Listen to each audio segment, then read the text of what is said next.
एक मजदूर बहुत गरीब था। बेचारा कोयले की कान में काम करता था। इसकी तनख्वाह बहुत कम थी, यहाँ तक कि जिस मकान में वो रहता था इसका किराया भी मुश्किल से अदा कर सकता था। मजदूर ने सोचा, अगर एक आदमी और मेरे साथ रहने लगे तो किराया आधा हो जाएगा। मजदूर का एक दोस्त धोबी था। उसने धोबी से कहा, भाई मेरे मकान में आ जाओ, हम मिलकर रहा करेंगे। आधा किराया मैं दिया करूँगा, आधा तुम दे दिया करना। इस तरह हम दोनों को आसानी रहेगी। धोबी ने जवाब दिया, दोस्त तुम्हारा ख्याल तो ठीक है, मुझे भी आजकल ज़्यादा किराया देना पड़ता है, इसीलिए किसी छोटे मकान की तलाश में हूँ।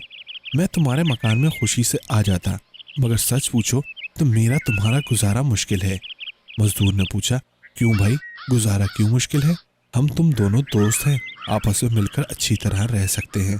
धोबी बोला, भाई मुझे किसी लड़ाई झगड़े का ख्याल नहीं, बल्कि मेरा काम ही ऐसा है जिसकी वजह से मैं तुम्हारे साथ नहीं रह सकता। मैं कपड़ों को साफ करता हूँ और तुम उनको काला करते हो। भला बताओ हम एक जगह कैसे रह सकते हैं?